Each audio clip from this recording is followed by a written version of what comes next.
Pregame.com. Florida State, Maryland. This is Chris's one and only video best bet of the week.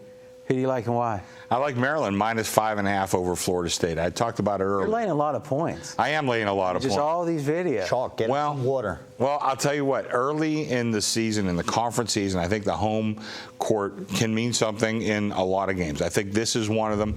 I think you have a very good Maryland team. Florida State's not bad either. They have played a pretty tough schedule. But if you look a little further, there's a lot of good defensive pressure that's going to come from Maryland. Florida State, their assist-to-turnover ratio, which I like to look at a lot, 12 assists, 15 turnovers per game. So I think Maryland will be able to turn them over quite a bit. Conversely, you look at Maryland, 18 assists, 14 turnovers per game. So they've been very strong there. They don't lose very often at home.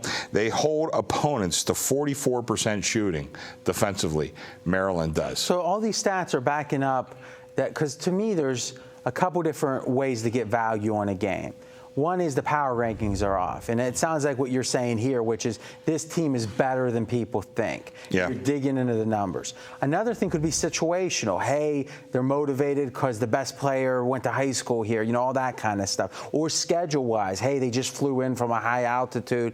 And then lastly, you could have injuries where a player's out and you think it's going to mean more than the wise or than the market does.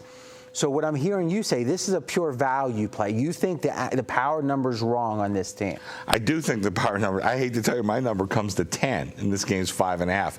Now, when you look to play a favorite, what are the things you're looking for? Well, I'm looking for a team that plays good defense. I'm looking for a team that can hit their foul shots. I'm looking for a team that can rebound. And if you look at those three factors, Maryland has it over Florida State in all three of those areas. I mentioned before, they hold their opponents to 44% shooting from the field. They shoot 71% from the free throw line, which is very good. Also, the other thing that can get a losing team back into a game is hitting their three-point shots. And Florida State, they're okay hitting the threes. Maryland holds their opponents to 29% from the three from. So it's almost like a backdoor in college in basketball.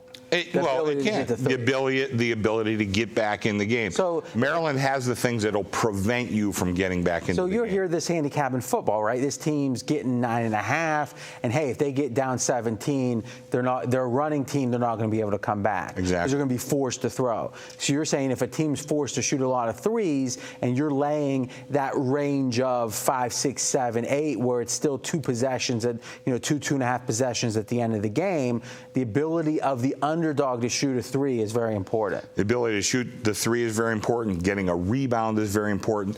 Conversely, if a team who is winning misses a lot of foul shots, you open the door for those opportunities. So from both sides, so the perfect world is you've got a favorite that hits its foul shot, the team's foul shots, with an underdog that doesn't shoot well against threes, or at least in net, when you look at the defense of the favorite versus the three-point shooting of the underdog, that it's a net positive for the favorite. That's exactly the way I look at it, yes.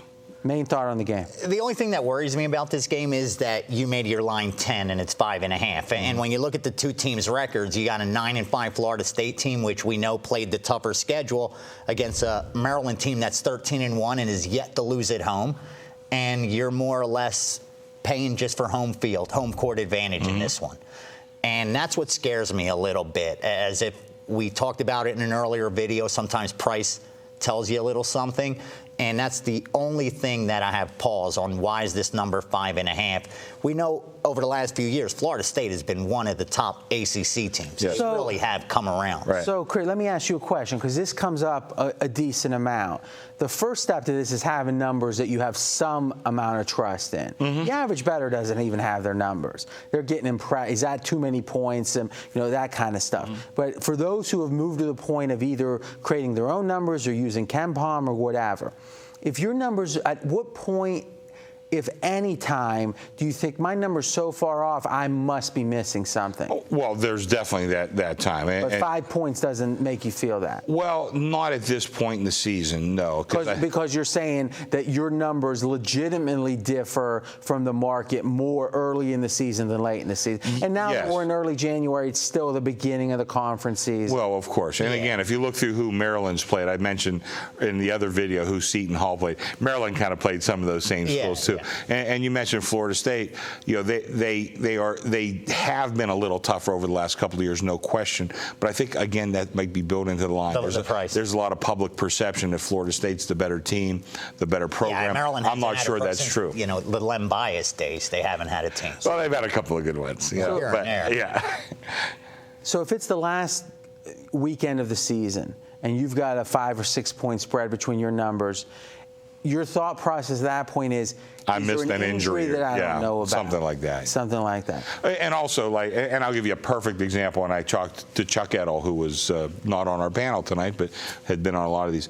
Walters, the kid from South Dakota State, had missed a couple of games, and they had a flu bug that had gone through that team too. So my ratings are off on them. Now, I haven't been betting those games because I'm waiting to get a better rating. The team is healthy now. Walters is probably going to be the leading scorer in the country this season. So I'm waiting for my ratings, and I have to make some hand adjustments to what my computer says. But that's part of it, and you have to know that going in. So you have a list of college basketball teams. You have a different confidence level on a rating for one team than maybe another. Well, South Dakota State, I mean, you figured you could easily be off there. They're not in the papers every day. If somebody's missing from UCLA, you probably knew about it a lot quicker than I don't even know what city's in South Dakota. Sorry, but I whatever it is, I don't get that paper. Give me the mascot. Bison, maybe. I don't know. I'm taking a guess. Imagine it's something you can eat. All right. Something with parents. There you go. So, we've talked it through. Let's make it official. I'm going with a Maryland Terrapins -5.5 over Florida State. Maryland's been very good at home. They haven't not quite yet been tested, but I think they play excellent defense. They hit their free throws. They're a very good rebounding team. I think they will get a lead on Florida State, and I think with those factors that I just mentioned, they will not let Florida State get back into the game to cover this number. Look for Maryland -5.5. You know, Chris and I had a good time today. Is about in the afternoon, the USA Today reached out by email to me and said, tomorrow, which is Wednesday, Monopoly is going to retire one of their original 8 pieces that you could have been, and they said, can you put some numbers on it? We're going to put it in the paper, some odds. So having a 30-year bookmaker down the hall helps for Monopoly pieces. So we sit down and we go at it, about an hour and a half? Something like that, yeah. And at one point he's saying, the thimble has a better chance than the iron. He was pretty adamant. Now my thought was that nowadays in 2013, a lot of people don't even know what the thimble is, so they can't hate it. Yeah. I guess we'll see who's right. He obviously doesn't iron his shirts all that much either. So we're going to find out soon enough. All right, guys, that was Chris's best bet. Next up, we've got one more basketball game. Chris again, Wednesday basketball, Mavs Clippers. Then we're going to be getting to the NFL for this weekend. You can get all of our videos at pregame.tv. Talk to you then.